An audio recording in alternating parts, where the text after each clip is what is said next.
Magandang araw sa inyong lahat mga kamatyas. Mabagyong araw po. Ingat tayo. May bagyo dito sa Pilipinas. Dito po sa amin sa Cavite ay makulimlim na. O sana ingat kayo ha. At sa mga kababayan nating tawid dagat, ingat din po palagi. Ngayon naman ay ating i-analyze itong naging bakbakan na naman nila world number 1 Magnus and Jose Martinez na maraming pinapaiyak na malalakas. Ayan, at sila na naman naglaban dito sa katatapos lang kagabi na Title Tuesday. Talagang pag ito naglabang dalawa, inaabangan ko talaga to mga kamatsas. Matindi to si Martinez eh. Malaniman din ang lakas nito. Okay, analyze natin ang ginawa ni Magnus. Nag-E4, C5 si Martinez, Knight F3, D6, pinasok ang Open Sicilian, pero nag-A6 muna. Wala sa proper sequence. Dito po kasi ang palaging ginagawa is Knight F6, di ba? Knight C3, saka pa lang papasok yung tinatawag nating Najdorf. Pero dito, nag-A6, nagkaroon ng pagkakataon si Magnus sa mag-C4 at dalhin sa Maroczy bind at nag-E6 lang. Knight C3, B6. Kakaiba setup ha. Natutuwa talaga ako. F4, ayun. Medyo lumihis din po si Magnus sa original formation ng Maroczy bind. Kasi ang Maroczy, nag-F3 lang yan. Bishop E3, Queen D2, ganun lang, di ba? Pero dito, nag-F4. Ano? Bishop B7, develop, Bishop D3, Knight D7, Castle, at nag-Knight F6, F5. Ayan, napansin kasi ni Magnus na unang dinevelop ni Martinez yung queen side niya. At nananatiling ang king ay nasa gitna pa. Kaya nagpasimula na siyang bumomba. F5 para atakihin, i-pressure ang king sa gitna. At nag-knight C2. Kaya po dyan umatras yan para pipihit dito sa E3 hanggang sa talagang mapwestuhan yung square D5. At nag-H6. Napansin dito ni Martinez na baka mamaya mag-bishop G5, Knight E3, Knight D5, lalong lalakas ang pressure. Kaya pinigilan niya muna at nag-Knight E3, ayun, novelty na mga kamatsas. Wala na po sa talaan ng aklat dahil yung H6 pala ang novelty. Sorry po. Ang Bishop E7 ang old lines. Knight C5, H5, B5, marami na palang na-try dyan. Pero yung H6 ang novelty. Akala ko yung Knight E3. Sorry po. Ngayon, nag-Knight C5. Queen C2. Ayun, talagang handa si Magnus sa ibigay yung bishop niya sa D3. Dito po kasi kung ordinaryong aatras lang, babagsak yung pawn sa E4. Tatlo na po yan eh. Di ba?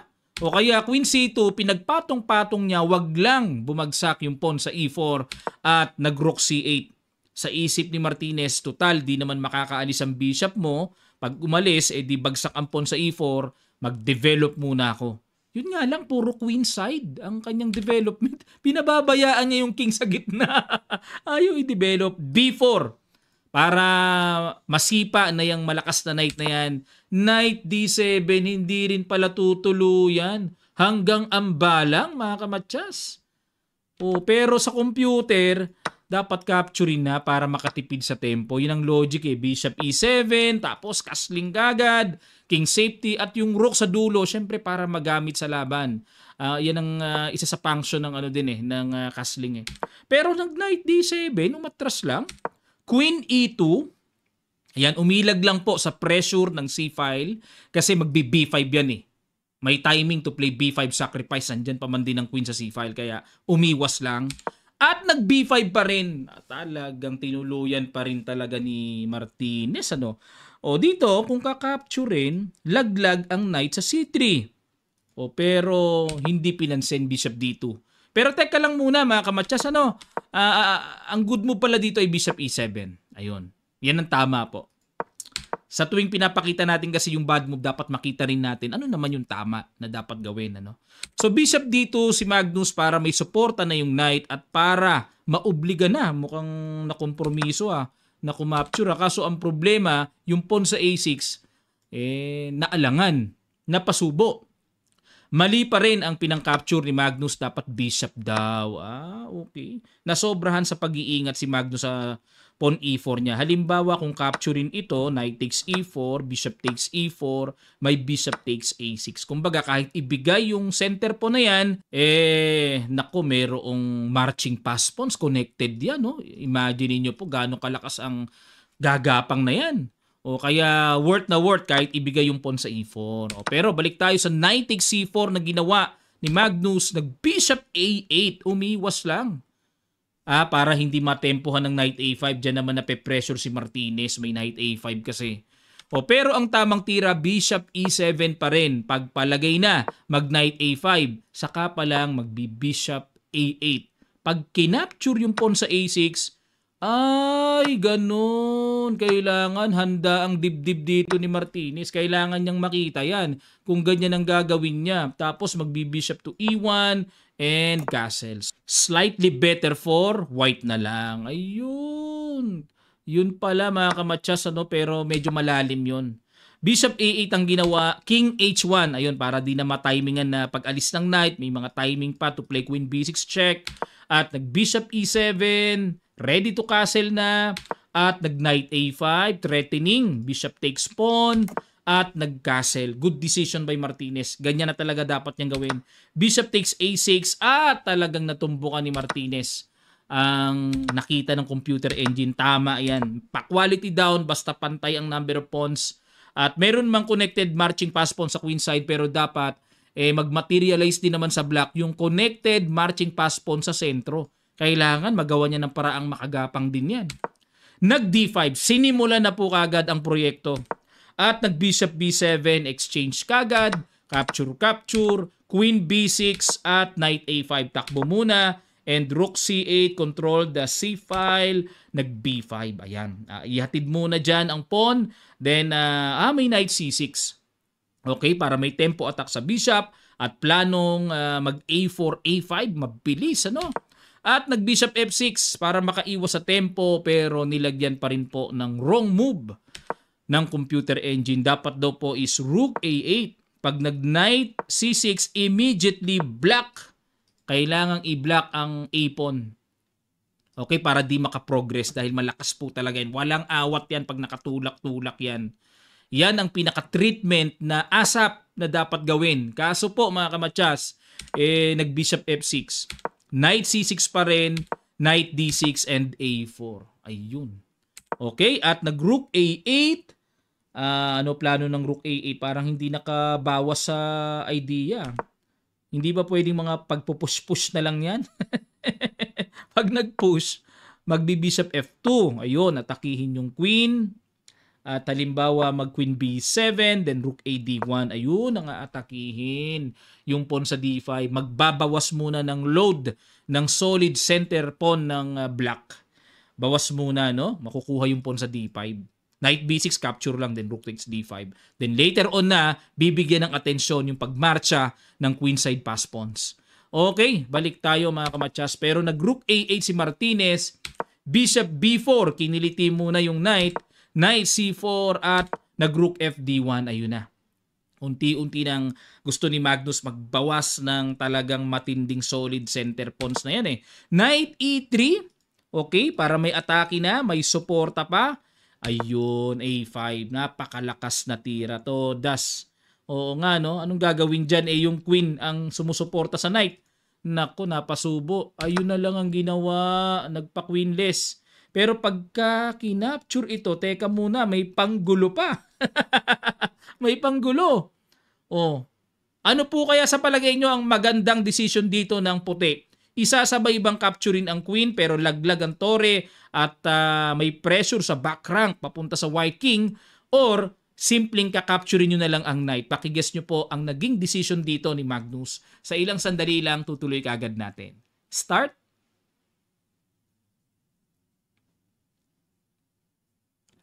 Maraming salamat po mga kamatsas, natumbukan ni Magnus ang tira ng computer engine. Rook takes d1. Precise. 100%. Ang ganda ng ginawang decision. O kung minsan tayo, maguguluhan tayo on the spot sa position na, uy, queen na to, baka makawala pa. Queen na yan.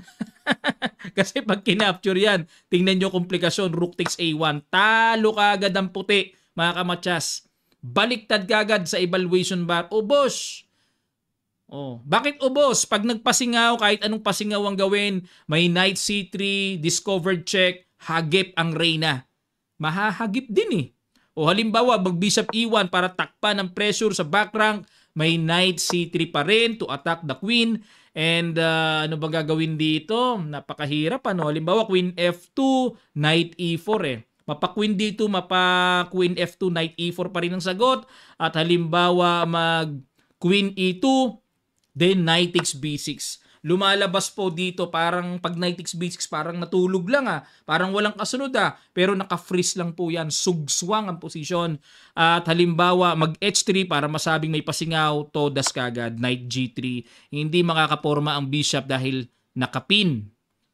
Okay, at kung ito naman ang gawin, g3, may knight c3 na at halimbawa mag queen d2, mag d4. Walang magawa ang puti dito mga kamatsas. Ito na po ang paparating na gagapang hanggang sa totally maistorbo ang reyna.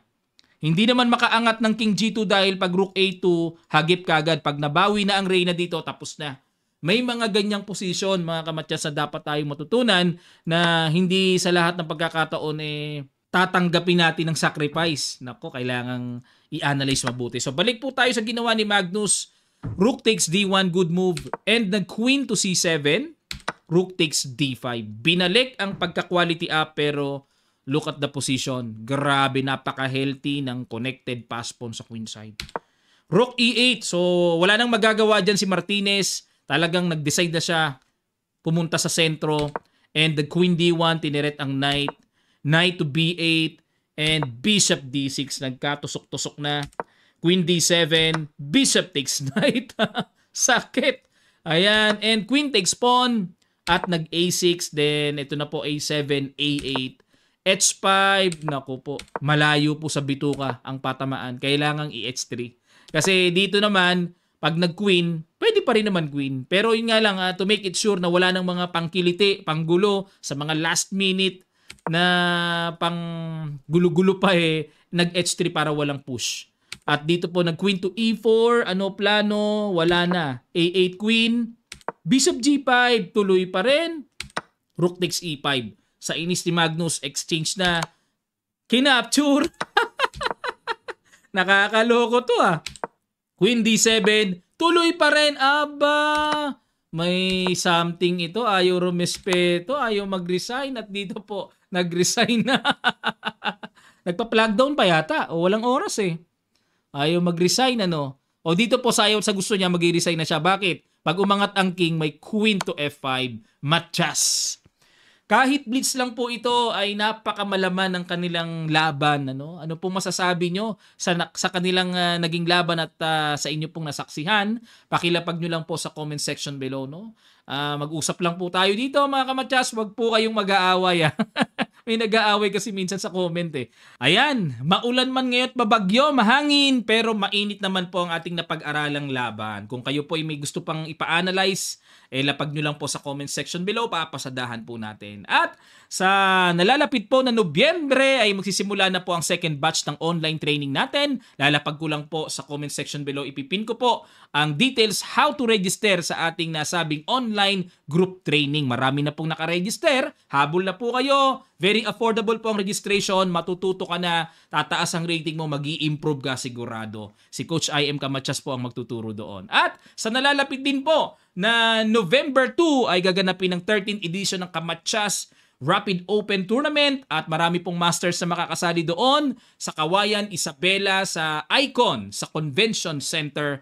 Nood na po kayo sa mga karatig bayan dyan. Close na po kasi ang registration dahil maximum of 200 players lamang. Puno na po. Umaapaw na kagad nung pagka-post pa lang namin. Kaya nood na lang po kayo sa mga di nakapag-register.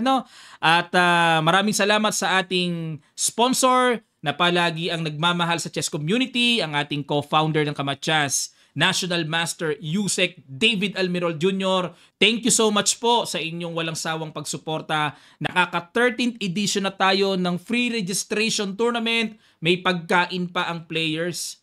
Maraming salamat po mga Kamatsas. Magkita-kita pa tayo sa mga susunod pang chess updates.